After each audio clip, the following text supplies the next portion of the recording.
से उनके मुखों से मैंने सुना कि हम यहाँ आए हैं तो हम आज उनकी सेवा चल रही है।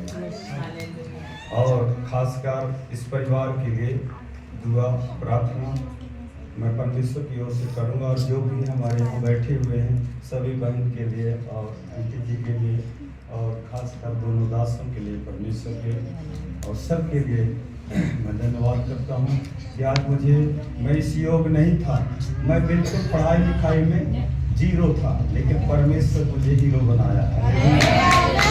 और वो परमेश्वर किसी को काला पीला और रंग नहीं देखता, वो मन देखता है। यूहन्ना 8:32 वचन लिखा है कि अगर सत्य को जानोगे तो सत्य स्वतंत्र करेगा।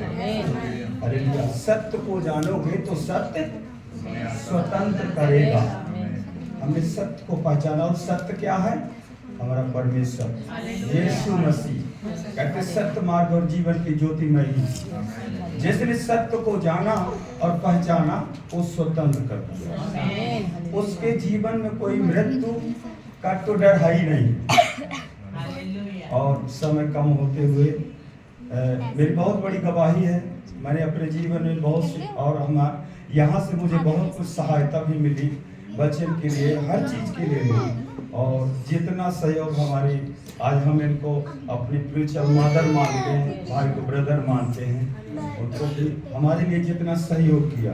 ये मेरी पत्नी इतना तड़पती थी, इतनी इसको दुष्ट आत्मा थी, लेकिन हम कभी कभी डाकी चर्च जाते थे, कोई हाथ नहीं लगाता था, फादरी डर जाते थे देख के, लेकिन हमारे आंटी जी जाती थी और बोलती थे शैतान निकल यीशु के नाम से, तो निकलता था। शैतान अपने दास से डरता है।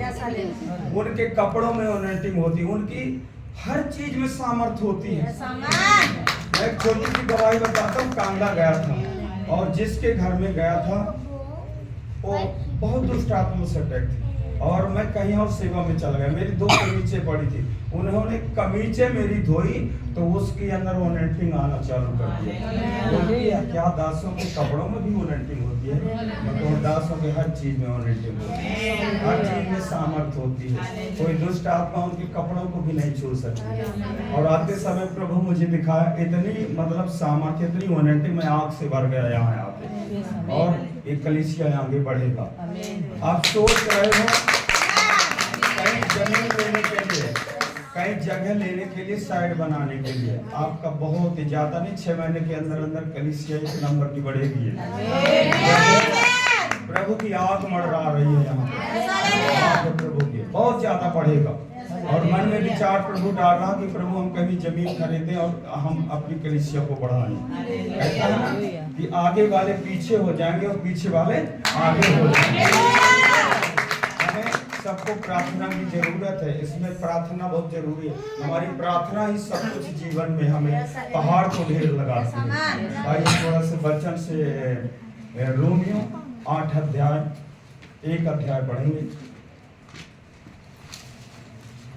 और प्रभु का बहुत बहुत धन्यवाद यहाँ आने के लिए, सभी से मिलने के लिए कि जो परमेश्वर, मैं ये नहीं जाना था कि मैं सेवा करूँगा, लेकिन परमेश्वर मुझे सेवा का अवसर दिया। और इतना सताव होते हुए सभी कलीसियां बंद है, लेकिन फिर भी हमारी कलीसिया चल रही है। जब हमारे पर सताव आता हम फास्टिंग में बैठ जाते हैं, प्रार्थना में बैठ जाते हैं 24 घंटे की। 24 घंटे की प्रार्थना भी हमने लगाई हुई है। हर एक आदमी 1 घंटा प्रार्थना करता है।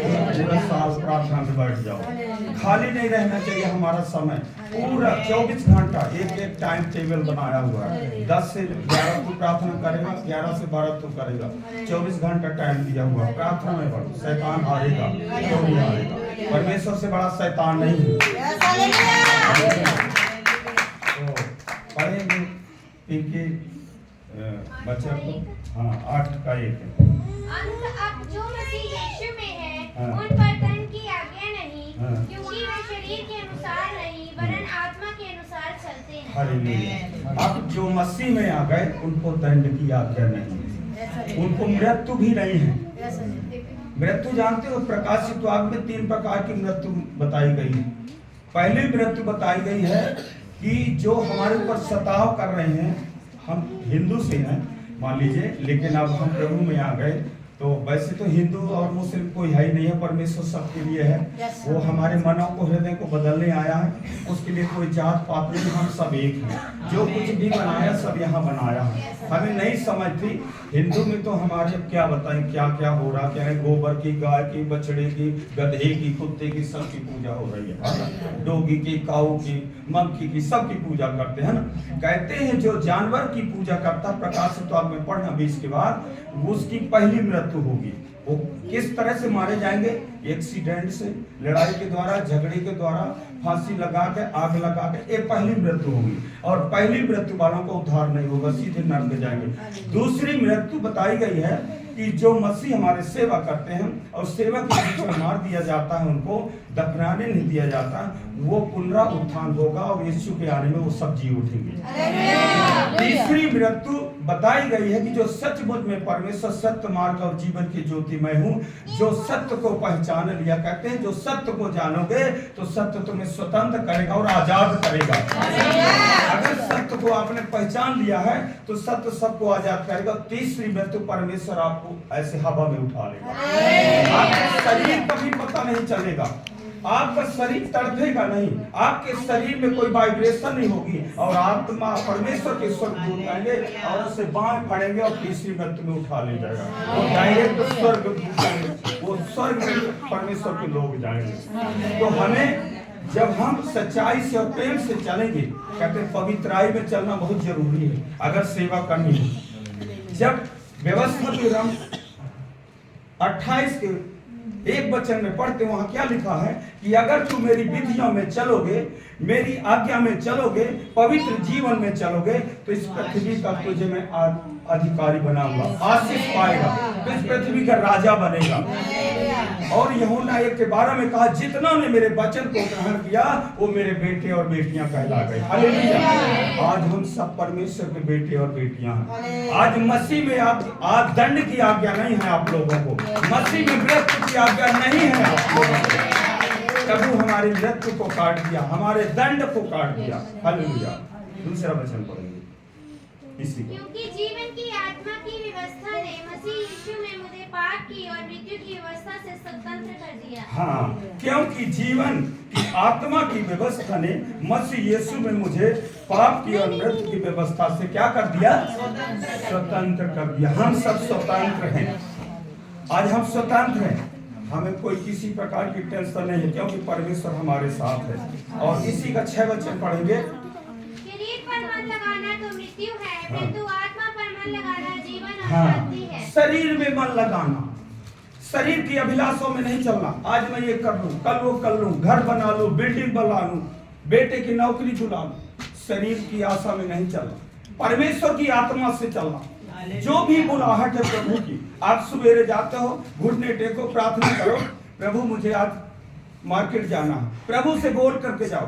परमेश्वर का जो वो लहू है, हमारे पापों के खातिर उसने मारा गया, गाड़ा गया, तीसरे दिन मुर्दों में जिंदा हो गया, उस लहू को लगा के जाओ, परमेश्वर आपको स्वतंत्र करेगा और बचाएगा। कई बार हम बाथरूम में भी जाते हैं, सोते हैं, उठते हैं, आंख नीचे जाते हैं, पैर फिसल जाता, पैर टूट भी जाता। क्यों टूट जाता? क्योंकि परमेश्वर को भूल के नहीं जाते हो। प्रभु मैं बाथरूम जा रहा हूँ, मेरी सुरक्षा करना, क्योंकि शैतान बिजली की तरह फाड़ने में खाड़ने के लिए छुप करके बैठा हुआ है। वो 24 घंटा, दुनिया में सब हार जाएंगे लेकिन स्वतंत्र शैतान कभी नहीं हारता है। आपके साथ एक स्वर्गदूत परमेश्वर का होता है, एक स्वर्गदूत शैतान का भी होता है। इस संसार में 2 राज हैं, एक परमेश्वर का राज, एक शैतान का राज है कि नहीं है? और हम परमेश्वर के राज में जाएंगे, शैतान हारेगा और परमेश्वर हमारा जीतेगा। चाहे जितनी दुनिया में सताव आ जाए, जितनी तबाही आ जाए, परमेश्वर का राज इस कलयुग में आना है। कलयुग में भगवान की काल शैतान की पावर खत्म हो गया। अब वो पागल है, चिल्ला रहा है, गिड़गिड़ा रहा है, उसको लगता है मैं क्या करूं, कौन सा उपाय बना लूं। वो तबाह है इस दुनिया में। हमें प्रार्थना, एकदम प्रार्थना में बैठना, प्रार्थना के द्वारा हमारा सब कुछ हो। कहता मैं दुनिया को ऐसे फूंक दूंगा ना, जो हमारे मठ बनाए गए हुए हैं, दंड बनाए गए हुए हैं, सब कुछ जो मंदिर मस्जिद है, उसमें कहते हैं उल्लू सतमुर्गे वास करेंगे, वहाँ कोई वास नहीं करेगा, शैतान वास करेगा। जब परमेश्वर का आ जाएगा सब कुछ खत्म हो जाएगा दुनिया में। ऐसे प्रभु